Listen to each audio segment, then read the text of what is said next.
കടലിന്റെ കലിയെക്കുറിച്ചാണ് പറഞ്ഞുകൊണ്ടിരുന്നത്. കാലങ്ങളായി ഈ കലി അനുഭവിക്കുന്ന ഒരു പ്രദേശമുണ്ട്, തിരുവനന്തപുരത്ത് പൊഴിയൂർ.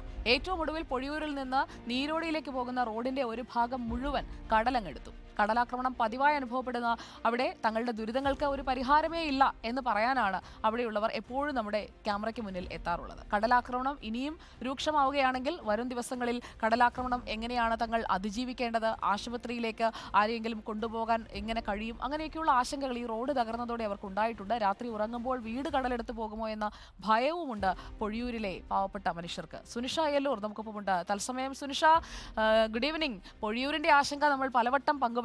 ഇപ്പോൾ കഴിഞ്ഞ ദിവസങ്ങളിൽ സംഭവിച്ചതാണ് ഈ റോഡ് ഇടിഞ്ഞു പോകുന്ന സംഭവമൊക്കെ. അതിന്റെ ദൃശ്യങ്ങളടക്കം നമ്മൾ കാണുമ്പോൾ അവിടെ ഒരു അടിയന്തര പരിഹാരത്തിലേക്ക് എന്തുകൊണ്ടാണ് എത്താത്തത്? അതോ അവഗണിച്ചങ്ങിട്ടിരിക്കുകയാണോ പൊഴിയൂരിനെ? സുനിഷ.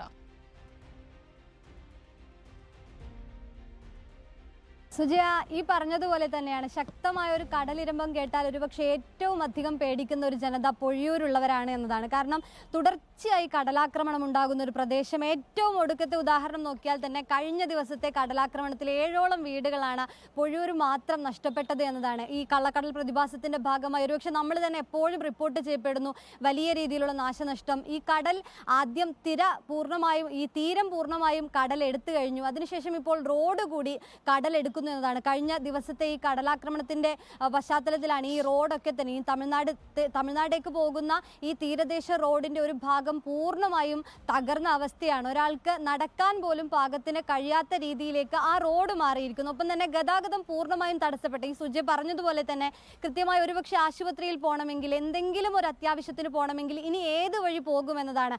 അതുമാത്രമല്ല, ഒന്ന് ഉറങ്ങിക്കിടന്നാൽ പോലും ഒരുപക്ഷെ ഒരു കടലാക്രമണം വന്നാൽ, ഒരു ഉയർന്ന തിരമാല വന്നാൽ പോലും വീട് ഏത് നിമിഷവും നിലംപതിക്കാം എന്നൊരു പേടി കൂടി പൊഴിയൂരെ ജനങ്ങൾ പങ്കുവയ്ക്കുന്നുണ്ട്. കാരണം കഴിഞ്ഞ ദിവസം മാത്രം 7 വീടുകളാണ് ഇതുപോലെ ഈ നശിച്ചു പോയത്, തകർന്നു പോയത്. അതിന് പിന്നാലെ ഈ കടലാക്രമണം ഇനിയും കൂടുകയാണെങ്കിൽ ഒരുപാട് വീടുകൾ ഇതേ രീതിയിൽ തന്നെ ഭീഷണി നേരിടുന്നുമുണ്ട്. കുറേ കാലമായി ഇവർ പറയുന്നത് കടൽഭിത്തി വേണമെന്നതാണ്. പക്ഷേ അതിലൊരു ശാശ്വതമായ പരിഹാരം കാണാൻ ഇതുവരെയും കഴിഞ്ഞിട്ടില്ല എന്നതാണ്. കൃത്യമായ ഒരു കടൽഭിത്തി എങ്കിലും നിർമ്മിച്ചു കിട്ടിയാൽ ആ ചെറിയ രീതിയിലെങ്കിലും ഈ കടലാക്രമണത്തിന് ഒരു പരിഹാരം ഉണ്ടാകും, അല്ലെങ്കിൽ ഇത്രയധികം പേടിക്കാതെ ജീവിക്കാം എന്നത് തന്നെയാണ് പൊഴിയൂരിലെ ജനത പറയുകയും ചെയ്യുന്നത്. ഈ തമിഴ്നാട് കേരള തീരത്തിന്റെ ഭാഗമായതുകൊണ്ട് തന്നെ ഈ തമിഴ്നാട് തീരത്ത് കടൽഭിത്തി പൂർണ്ണമായും നിർമ്മിച്ചിട്ടുണ്ട്. അതുകൊണ്ട് ഈ കടൽഭിത്തി കൂടി നിർമ്മിച്ചതോടുകൂടി കേരള തീരത്തടിക്കുന്ന തിരമാല അത് ഉണ്ടാക്കുന്നൊരു ഭീതി അത് കൂടുതലാണ് എന്നതാണ് പൊഴിയൂരിലെ ജനങ്ങൾ പറയുകയും ചെയ്യുന്നത്. അതിന്റെ ഭാഗമായി തന്നെയാണ് കടൽഭിത്തിയുടെ ആവശ്യം പ്രധാനമായും ഉന്നയിക്കുകയും ചെയ്തിരുന്നു. പക്ഷേ നേരത്തെയൊക്കെ തന്നെ കടൽഭിത്തി നിർമ്മാണം മെയ് മാസത്തോടെ,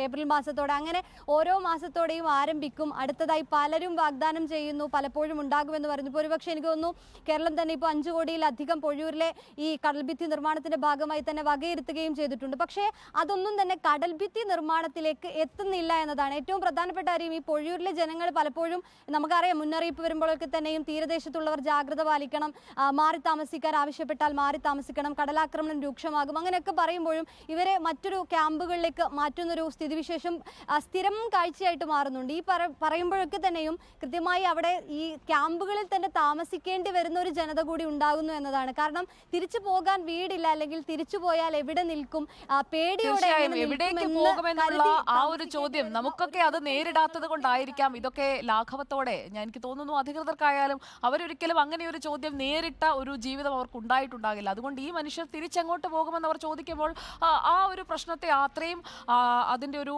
ആഘാതം ഉൾക്കൊള്ളാൻ അവർക്ക് കഴിയാത്തതും ഒരു പ്രശ്നമാണ്. താങ്ക് യു സുനിഷ, പൊഴിയൂരിലെ ദുരിതം എത്രയാണ് എന്ന് വരച്ചു കാട്ടിയതിന്. നമുക്ക് ഇനി